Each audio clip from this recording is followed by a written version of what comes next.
मोअज़्ज़िज़ सामाईन, आज इस मोअज़्ज़िज़ ऐवान में मुझे कहना है कि ये मीडिया का ही कमाल है कि वो हमें हर साल 14 अगस्त का याद दिला देता है कि आज 14 अगस्त है। नहीं तो हम भूल चुके हैं कि हम सब दिलाली परचम हाथ में क्यों थामते हैं। वक्ती तौर पर हम नारे लगाने के माहिर हैं।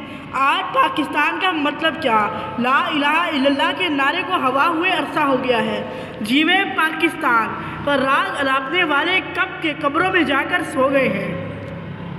सोनी धरती तुझे अल्लाह रखे कहने वाले अब शायद पाताल में मिले तो मिले। पाक सर ज़मीन शाहबाद का तराना याद रखने वाला अब शायद हज़ारों में एक होगा, क्योंकि हमारी मफाद परस्तियत, मजहबी और सूबाई तासुब से लिपटी सोच ने इस मुल्क की जड़ों को इस कदर खोखला कर दिया है कि पाकिस्तान जिंदाबाद कहने वालों को लोग बेयकीनी की नज़रों से देखने लगे हैं। हम कायदे आज़म के अक़वाल को भूल गए हैं। 21 मार्च 1948 को कायदे आज़म ने ढाका में खिताब के दौरान फरमाया था, आप बंगाली, सिंधी, बलोची और पठान की इस्तिलाहों में बात न करें, बल्कि आप 1300 साल पहले का वो सबक याद करें कि हम सिंधी, बलोची या पठान नहीं बल्कि सिर्फ और सिर्फ मुसलमान हैं। लेकिन आज हम सिंधु देश, पख्तूनिस्तान, जाग, पंजाबी जाग और खुशहाल बलोचिस्तान के नारे लगा लगा कर एक मुल्क को तक़सीम करने में मगन हैं, क्योंकि सारा मशरक़ी पाकिस्तान से हमारा दिल नहीं भरा। ये शेर मैं बड़े दुख के साथ लिख रहा हूँ। फूलों को आग लग गई, नगमात जल गए, सूरज की तेज़ धूप में लम्हात जल गए, अब दामने हयात में कुछ भी नहीं रहा, फरदा किसी सर्द आग में हालात जल गए।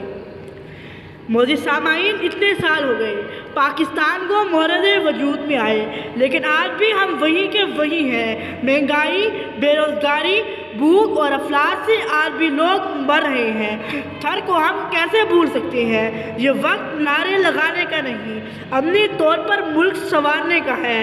सच की तलाश का नहीं, सच बोलने का है। झंडे उठाने का नहीं, झंडे की अज़मत को पामाल होने से बचाने का है। ये वक्त जीवे पाकिस्तान के अल्फाज पुकारने का नहीं, बल्कि इस मुल्क में गरीब को जीने का हक देने का है। और ये वक्त आज़ादी की खुशियाँ मनाने का नहीं, बल्कि अब तक हमारी नाकामी और तरक्की ना होने की वजूहात को तलाश करने का है, ताकि कोई हम तो ये सवाल ना कर सके कि हम किसका जश्न मना रहे हैं। यकीन माने, इस मुबारक, पुरमसरत और वलवले अंगेज़ दिन की हकीकी खुशी तब होगी जब हम अपने दिल और दिमाग को वतन की तरक्की के लिए मरकूज़ करेंगे और इस सरज़मीन की तरक्की और खुशहाली के लिए अपना किरदार अदा करेंगे।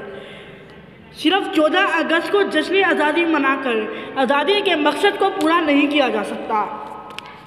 असली आज़ादी तो हमें तब मिलेगी जब हम महंगाई, बेरोज़गारी, गुर्बत और अफलास और करप्शन के खिलाफ जंग जीतेंगे। तब ही हम आज़ाद होंगे। जब वह दिन आएगा, पाकिस्तान एक मजबूत तरीन मुल्क बन जाएगा, बल्कि पाकिस्तान के सारे कर्ज दूर हो जाएंगे। जब तक हम ऐसा नहीं कर पाते, हम गुलाम भी रहेंगे, एक गुलाम और ज़हनी तौर पर मफलूज कौम। लेकिन मुझे यकीन है कि ऐसा आप नहीं करेंगे, क्योंकि नारा लगाना सबसे आसान काम है और अमली तौर पर काम करना बहुत मुश्किल।